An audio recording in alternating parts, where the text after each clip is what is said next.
এ সপ্তাহে রাজধানীর নিত্যপণ্যের বাজারের চিত্র কেমন তা জানাতে কারওয়ান বাজার থেকে আমাদের সাথে যুক্ত হচ্ছেন সহকর্মী মোস্তফা মাহবুব।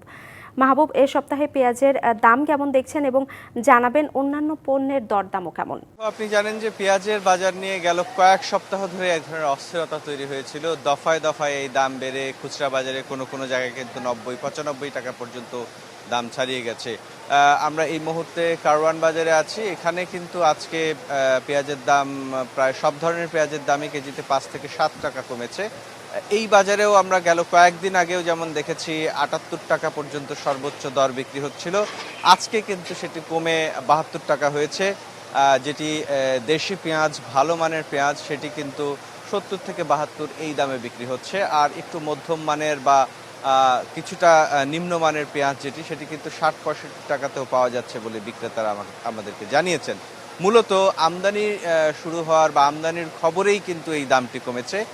বিক্রেতারা যেমনটা বলছেন, এই আমদানির খবরটি যদি স্বাভাবিকভাবে আমদানির প্রক্রিয়াটি যদি চলমান থাকে এবং চাহিদা পূরণের জন্য যদি একটি বড় অংশ আসলে আমদানি করা হয়, বাজারে যদি সেটি দৃশ্যমান হয় আমদানির এই পণ্যটি, পেঁয়াজটি, তাহলে কিন্তু এই দাম আগের কাছাকাছি চলে আসবে। অর্থাৎ জিতুন লাখ টাকা ও ডানো প্যাকেজ ছবি ফিচারের সুযোগ। বিস্তারিত দেখুন আরলা ডানোর ফেসবুক পেজে। আমরা দীর্ঘদিন দেখেছি কিন্তু পেঁয়াজ ৬০ থেকে ৫৫ থেকে ৬০-৬৫ এই দামের মধ্যেই ছিল খুচরা পর্যায়ে, যেটি পাইকারিতেও আমরা দেখেছি বিক্রি হয়েছে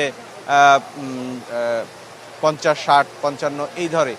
তো সেই দামটি কিন্তু আসলে ফিরে আসবে যদি আমদানি করা পেঁয়াজটি চলে আসে। আর এছাড়া আদা রসুনের বাজারেও আমরা খোঁজ নিয়েছি, যেটি চীনা ভারতীয় আদা যেটি, সেটি কিন্তু ১৫০ টাকা কেজি দরে বিক্রি হচ্ছে। চীনা রসুন বিক্রি হচ্ছে ১৩০ টাকা কেজি দরে। দেশি রসুনের দাম ১০০ টাকা কেজি।